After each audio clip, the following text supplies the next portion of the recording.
Imagine driving down the road of life, holding the steering wheel tightly, believing that every small decision and every thought needs to be strictly controlled. It's a little exhausting, right? Many live like this, trapped in the illusion that controlling everything is the only way to achieve peace and happiness. But here's the catch: true freedom comes from realizing that we don't have that much control. Surprising, isn't it? It's like being on a roller coaster, trying desperately to guide the cart with your hands, except it has its own path. Instead of fighting, the magic is in letting go, in trusting that, even without absolute control, things can work out in ways we never imagined. That feeling of relief and peace? It begins when we stop resisting what is and embrace the present moment. Now, it's not about giving up or being passive. Far from it. It's about being truly present. When was the last time you simply took a deep breath and felt the now? We are not talking about that automatic breathing that we do all day, but that conscious breathing, which seems to bring a little clarity to the mind. Author Eckhart Tolle, in The Power of Now, says that life is happening now, not yesterday, not tomorrow. It invites you to pay attention to the present moment as if you were observing a work of art for the first time. And, that's where the game changes. When you allow yourself to feel the now, without the weight of past regrets or future worries, you begin to realize that the mind can be your best friend, not a constant source of stress. So, how do we do this? How can someone connect with their mind without losing their mind, literally? Start with small steps, like a test drive of your conscience. Take 5 minutes out of your day to simply sit in silence and observe your breathing. It seems simple, but it's revolutionary. As you breathe, focus on the sensation of the air moving in and out. Notice how your thoughts will want to interrupt, trying to pull you back to everyday worries. When this happens, smile and gently bring your attention back to your breathing. It seems too easy to be true, but that's the secret. Small practices like this can open doors to a new way of relating to your mind and the world around you.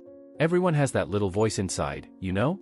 The one who criticizes, judges and creates scenarios that will never happen. This is the famous ego doing its little show. The question is, to what extent does this voice define who you are? Michael A. Singer, in The Untethered Soul, presents an intriguing idea: what if you are not your thoughts? Kind of crazy, right? But think about it, the ego is just a narrative, a kind of mental DJ that loves to play the same repetitive hits of fear, insecurity, and comparison. What if we told you that there is a deeper you behind this chaotic soundtrack? By understanding that the ego is not the true me, you can begin to disconnect from that incessant voice and create space for what really matters. Come on, being human means being attached, right? We get attached to people, things, ideas, and even negative thoughts. The trick is to learn to observe these thoughts as if they were passing clouds. Just like clouds in the sky, thoughts come and go, and the true I is the open sky behind them. Singer suggests that the first step to connecting with the mind is to let go of the ego. And it's not about pretending that thoughts don't exist, it's about realizing that they don't have the power to define you unless you let them. When you begin to practice this detachment, a sense of freedom floods your life. Small things no longer seem so big, and problems that once seemed like mountains now seem like hills that can be climbed more lightly. So, how to let go? The answer may be simpler than it seems. Practices like meditation, reflective writing, and even mindful self-talk can help. For example, how about trying a 3-step detachment technique? First, identify the thought or emotion that is dominating you. Second, take a deep breath and notice how it manifests in your body, perhaps tightness in your chest or tension in your shoulders. Third, visualize this thought as a cloud, watching it pass across the sky of your consciousness. It's a practice that requires patience, but this is how you create a freer mind, where you choose which thoughts deserve attention and which are just noise. Mindfulness. Everyone is talking about it nowadays, but have you ever stopped to think about what it really means? It's not just sitting cross-legged and saying, "OM" around. Mindfulness, or full attention, is basically the ability to be 100% present, like, here and now, without letting your mind travel in mayonnaise. Sounds easy? Not so much, my friend. Bhante Heneppala Gunaratana, in the book, Mindfulness in Plain English, brings this idea into the real world and simplifies the process. He shows that mindfulness is not a mystical superpower, it's like adjusting the focus of the internal camera we all have, bringing clarity to what really matters. Imagine being at a family lunch, without that anxiety going on in your head about work tomorrow? Well, that's what we're talking about. And look, you don't need to become a Buddhist monk to start practicing mindfulness, no. In fact, it's even simpler than it seems. Have you ever thought about transforming something common, like a meal, into a moment of mindfulness? Choose your breakfast every day. No cell phones or television. Sit back and pay attention to each bite you take. Feel the taste, the texture, the movement of chewing. Does it feel like a trip? Maybe so, but it's an internal journey that will help you turn off your autopilot. And the best of all is that, over time, this practice will help you keep your head straight in moments when it would normally go to waste, like in a tense meeting or an important conversation. Okay, but what then? What do I gain from this? Lots of things. First, it alleviates stress. Who doesn't need this, right? There are scientific studies everywhere showing that mindfulness reduces cortisol, the stress hormone. Less cortisol, more inner peace. It's almost math. And there's more, mindfulness improves your concentration, lets creativity flow more easily and even helps you sleep better. You know those days when you lie down and it feels like a rock band is rehearsing in your head? Well, with mindfulness, you can change the rhythm of this song. So, if you're looking for a simpler way to reconnect with yourself and the world around you, starting here might be the way to go. Now, let me tell you something, meditation doesn't have to be that boring, monk-style thing on the top of the mountain. What if I told you that there was a meditation that was more about exploring and less about emptying your mind? Sam Harris, in his book, Waking Up, A Guide to Spirituality Without Religion, explains that contemplative meditation is like being a scientist of your own mind. It's not about trying to block thoughts, but rather being curious about them. Where does this crazy thought come from? Why am I feeling this now? Like a CSI of the mind, you know? You don't need incense or mantras, you just need to be willing to look inside and ask questions that don't always have obvious answers. But how do you get started with this without getting lost along the way? Simple, become an observer of your own thoughts, like a spy. You know when you're there, all distracted, and suddenly a random thought appears? Instead of getting on board and going far, stop and ask yourself, who is thinking this here, or is this thought really me? It may seem a bit philosophical, like bar chat after a few drinks, but it works. Over time, you begin to realize that not everything that crosses your mind deserves your attention. And that, my friend, is liberating. Imagine waking up one day and realizing that you don't need to buy all the tickets to these mental dramas. Okay, but what do I gain from doing this? Well, in addition to an honorary mind detective degree, you gain peace of mind that is priceless. Just imagine, that work bullshit that always drives you crazy can be seen from a much calmer angle. It's not magic, it's practice. When you get used to observing without reacting right away, your life becomes less about what happens and more about how you respond. And then, my friend, you become like Neo from The Matrix, seeing the world in slow motion, dodging the bullets of worry and making decisions that actually make sense. It's not about being immune to chaos, it's about being the point of peace in the midst of it. Come on, think with me, who are you really? It's not worth mentioning your name, your job, or where you live. I'm talking about who you are deep down, when no one is looking. Was it difficult? Normal.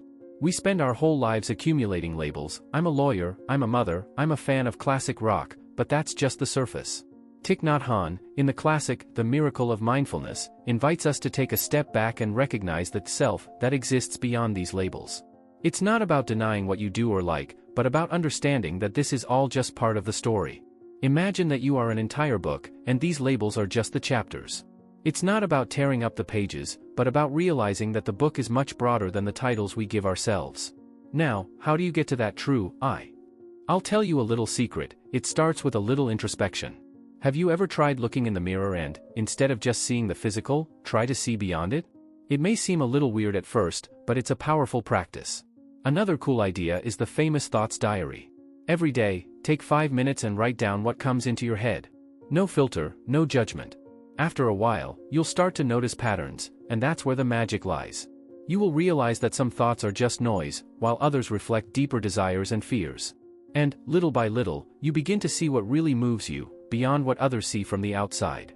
And what is the advantage of recognizing yourself beyond labels? It's simple, freedom. Freedom to be who you are, without having to live up to anyone's expectations. When you really know who you are, the rest starts to make sense. Decisions become easier, fears lose strength, and that constant stress of trying to be something to please others simply disappears. Imagine waking up one day and feeling like you no longer need to wear a mask. It's almost like breathing fresh air for the first time in years. That's what awakening consciousness is, a relief, a reconnection, a reunion with your true self. Let's agree on one thing, there's no point in reading about all these incredible ideas if we don't bring them into our everyday lives, right? It's like having an instruction manual and never using it. Everyday life can be the greatest training ground for all these practices we've talked about so far. Are you stuck in traffic? Instead of complaining, take advantage of this time to practice a little mindfulness, breathing deeply and feeling the present moment. Are you in an endless line? Maybe it's time for a mini contemplative meditation, observing your thoughts without getting attached to them. What about that boring meeting that never seems to end? How about seeing this as an opportunity to observe yourself and notice how your ego reacts? Small practices, big changes. The truth is, if we don't create small rituals, it's easy to fall back into autopilot, right? So, how about starting to create some moments of reconnection throughout the day? It can be simple, waking up 5 minutes earlier to meditate, taking a mindful walk around the neighborhood after lunch, or simply sitting in silence at the end of the day and reflecting on what you've learned. These small rituals can become anchors that bring you back to the present, reminding you that life is happening now, and not just in future plans or memories of the past. With each ritual, you get closer to living in accordance with who you really are. At the end of the day, living a connected life is about living with intention. It's not about always getting it right or being the Zen master of the crowd. It's about being present, being aware, and being willing to grow a little every day. When you live with intention, every moment can become an opportunity for learning and connection. And that's magic, isn't it? Because life is not about reaching a destination, but about enjoying the journey. So, how about starting now? Take a deep breath, feel the moment and, from here on, make each step a conscious, connected and purposeful step. Because, at the end of the day, that's what really matters. Let's be honest for a moment, life has its ups and downs, right? We find ourselves running after so many things, trying to manage everything, and in the midst of it all, we forget to ask ourselves, how am I really doing? If there's one thing you can take away from here, it's that connecting with your mind and your true self is not a luxury, but a necessity. And the best? You don't need a big event or a radical change to start. Start small, however you can. How about, today, taking a few minutes to be silent and just pay attention to your breathing? Or observe that inner voice that sometimes sounds like a super strict film critic, and just say, hey, calm down, I'm in control here. You know what's incredible? It's just that when you take these small steps, you start to realize one thing: life can be much lighter than we think. Imagine waking up and feeling that, instead of going on autopilot, you have the power to choose how you will react to things. That, my friend, is a feeling of freedom worth its weight in gold. It doesn't have to be perfect. It shouldn't be. It just needs to be a little better every day, one brick at a time. And look, over time, these bricks build a solid foundation of peace and clarity. And finally, I want to invite you, what if you committed to trying something new, something that could really change the way you live? I'm here encouraging you to take that first step. If you thought today's chat made sense, how about subscribing to the channel and turning on notifications? We will continue exploring these conversations together which, I promise, will help you live in a more conscious, lighter, and purposeful way. After all, life is too short for us to live only on the surface. Let's dive deeper together?